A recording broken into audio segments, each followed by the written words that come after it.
Quand les projets de chaufferie au bois déchiqueté sont impossibles par le manque de place disponible, il faut alors envisager le chauffage au granulé de bois qui nécessite un espace 3 fois moins important.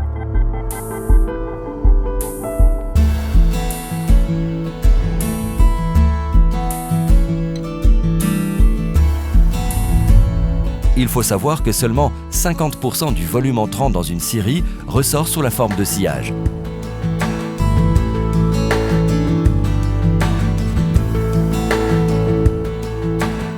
L'autre moitié, sciure, d'os, écorce, n'était jusqu'à la fin du XXe siècle que déchets. Les scieries payaient même pour s'en débarrasser.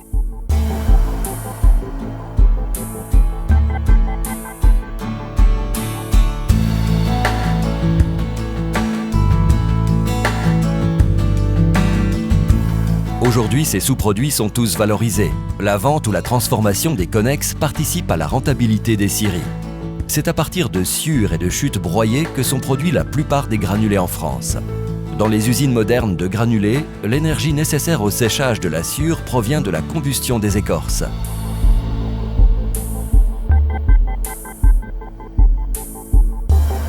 Et ces usines produisent également de l'électricité verte par cogénération. La chaudière produit de la vapeur qui libère son énergie dans une turbine avant de l'envoyer au séchoir. L'énergie nécessaire pour produire le granulé, l'énergie grise, est identique à celle du fioul domestique, soit environ 12%. Mais elle est d'origine renouvelable. Le process industriel consiste à sécher la sciure, la broyer plus finement avant de la compresser. Sous l'effet de la pression et de la température, la lignine, composée naturelle du bois, va donner la cohésion au granulé. Le granulé est donc composé exclusivement de bois et ne contient pas de colle. Pour s'assurer de la bonne combustion des granulés, le consommateur doit s'assurer que le combustible soit certifié selon les normes NF, DIN+, ou EN+. Cette certification oblige les producteurs à contrôler la densité, le taux de fine, l'humidité et la durabilité toutes les 2 heures.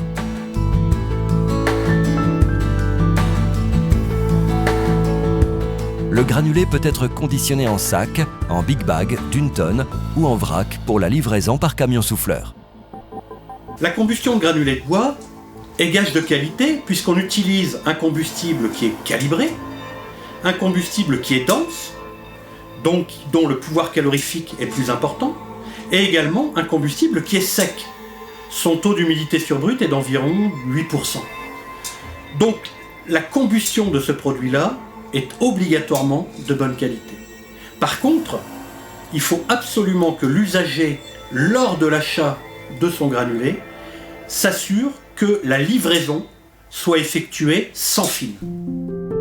Nous sommes ici à Poisy, 5 minutes d'Annecy, au bord du lac que l'on peut distinguer au pied des montagnes, juste derrière nous, dans cet environnement qui est juste magnifique. Nous avons réhabilité l'ancien bâtiment qui est derrière nous. C'était anciennement une ferme, une étable. Et bien évidemment, c'est posé la question à un moment donné de comment nous allions chauffer l'ensemble de ces logements. Nous avons étudié différentes possibilités. Il s'en offre globalement 3 à nous. Le chauffage au fioul, le chauffage gaz et le chauffage au bois. Nous avions éliminé de fait le chauffage électrique. Nous sommes orientés simplement vers le chauffage bois pour une donne simple, moins pour les raisons finalement écologiques, bien que nos clients y soient sensibles, et puis nous aussi. Mais plus pour des raisons d'approvisionnement, c'est-à-dire que nous ne dépendons plus, a priori, grâce aux filières qui se constituent ici dans cet environnement, nous ne sommes plus dépendants des approvisionnements en fioul, en gaz, et donc nous participons également, nous et puis les propriétaires d'ici, à cet environnement et à l'économie locale. C'est un point qui nous a intéressés dans la mise en place de ce chauffage collectif. Si le chauffage collectif est une évidence, il en est une autre, c'est de ne pas surconsommer. Et on connaît trop les chauffages collectifs qui, dans les années 60, 70 et plus, ont eu tendance à une surconsommation puisque, tout simplement, on ne visualisait pas ce que l'on consommait. Il est donc une autre évidence qu'on a eue sur ce projet, c'est la mise en place de compteurs calorimétriques qui permettent tout simplement à chacun des futurs usagers de connaître sa consommation et tout simplement de payer la juste consommation de son chauffage.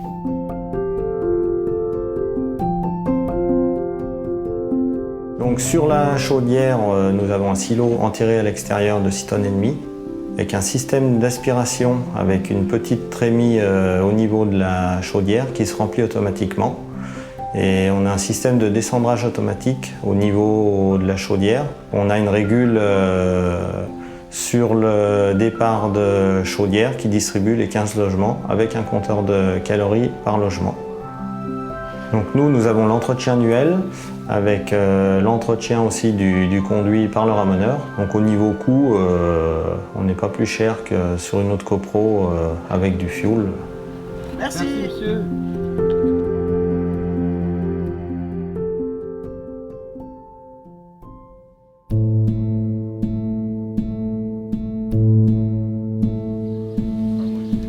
Je regrette pas du tout le choix du chauffage, même s'il était plus ou moins imposé.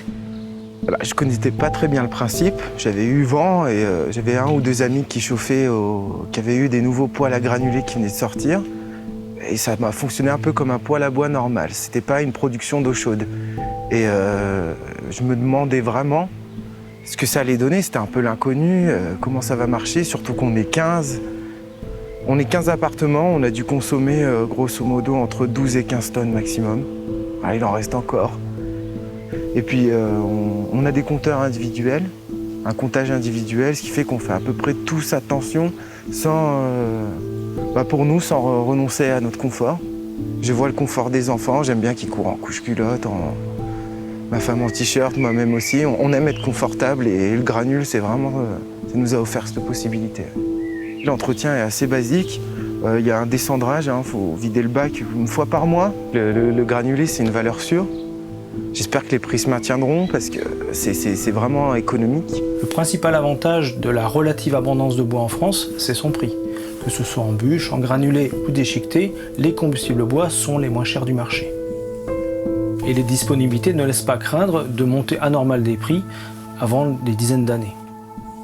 Parallèlement, il est normal que les prix du bois montent progressivement pour financer des frais de récolte de plus en plus élevés, au fur et à mesure qu'on doit aller chercher des bois de plus en plus loin dans la forêt, mais également pour financer une sylviculture de qualité dont la forêt a vraiment besoin.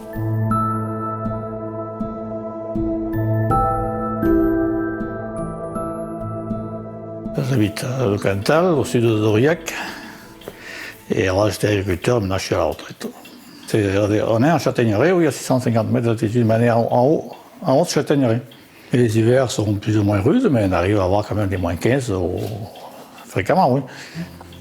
Elle a été construite il y a 30 ans, avec une isolation pour chauffage électrique alors qu'on a mis un chauffage au bois, mais enfin elle est isolée de 20 cm de verre à tout le tour. Elle fait une surface de 110 m² au sol. C'est une livraison avec un silo comme j'ai de 5 tonnes, je vais passer l'hiver largement, donc je n'ai pas de problème avec ça. Alors, j'avais une cuve de 2000 litres, je vais passer l'hiver, là je vais passer l'hiver aussi. Je vais faire des briques une fois dans l'année.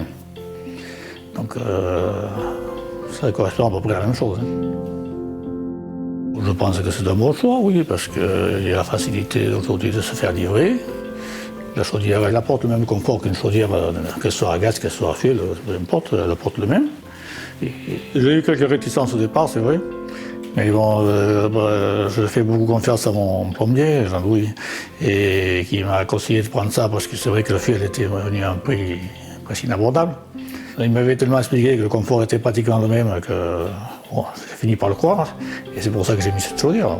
Et aujourd'hui, bon, je ne regrette pas, c'est le confort que j'avais avant, même mieux parce que la chaudière est plus performante.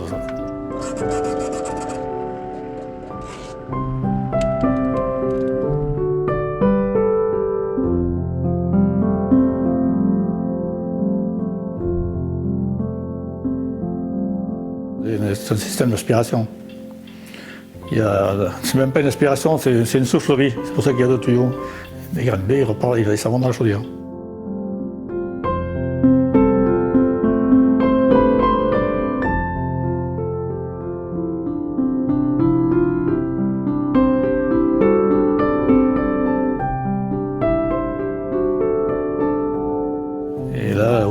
c'est une chaudière, on peut la poser, elle prend la place d'une machine à laver, en plus, quoi, disons d'un frigo, quoi. Ça démarre tout seul et ça se règle tout seul, bien sûr.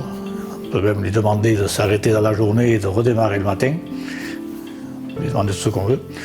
Et ensuite, le sandrage, non, ce n'est pas, c'est fini, ça, le sandrage. C'est elle-même qui le demande d'ailleurs. C'est à peu près une fois par mois. Une fois par mois, par là, enfin, ça dépend le froid qu'il fait, j'allais dire. Elle demande elle-même à faire ce qu'on veut de cendrier. Mais on en sort une quantité tout à fait minime, puisque le cendrier est tout petit. Ça représente dans un hiver à peu près 11 septembre.